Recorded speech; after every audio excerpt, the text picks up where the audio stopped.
Okay, this video is We Are the Light of the World, and where this comes from is, I'm driving home from work, long busy day, and then I noticed that the Christmas lights on a lot of the houses as I drive around, they're very nice. They put me in a good mood, and I think about it, and I remember that song, We Are the Light of the World. I used to sing that when I was a kid, like in Sunday school or church or something.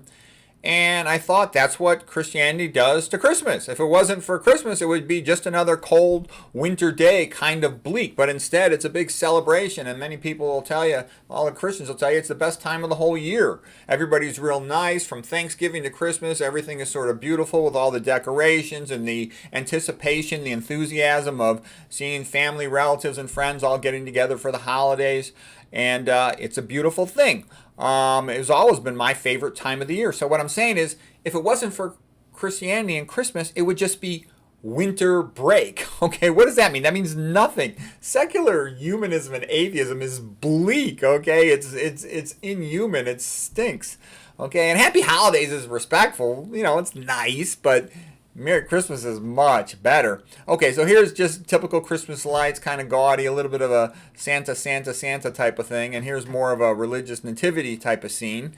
And basically, Christianity does that for so many things. It's the light of the world for art, for architecture, like the cathedrals, for painting, for sculpture, you name it. And it looks like the world is in a position where it's going to go one of two ways. There's either going to be a religious revival, or there's going to be the so-called reset where everything goes into the crapper, where we totally become completely atheist society. It'll just be awful.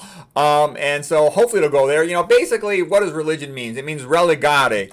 Legare means to ligate, to tie together a people, to give them something in common. And that's a very true thing, from ligare to ligate, suture things together. So this is a choir in Singapore. And I thought to myself, how beautiful their singing was. And it gives me something immediately in common with them. And Christianity itself, you share all the knowledge of the stories in the Bible, ways of behaving and thinking that are people being nice to each other. And that's a great thing. It gives people something in common. It ties people together. That's probably what rulers don't want. They don't want people all tied together and feeling united and happy. Okay, here's another painting that's called The Light of the World. This is Christ. It's by William Holman Hunt. He's one of the Pre-Raphaelite Brotherhood painters, and they were the group, in the mid-1800s. John Ruskin, helped to get them started as well, and they had many followers of them, like Edmund Leighton and other great painters, and it was sort of like a highlight of painting in the 1800s in England. You can call it the Catholic Revival, you can call it the Victorian Renaissance, and Christ knocks on the door. It's up to the person on the inside whether or not they want to open. It's their decision. And anyways, it's all rather beautiful and nice, and this idea just came from hearing that song, We Are the Light of the World, and seeing the lights, and so I hope that was interesting for you.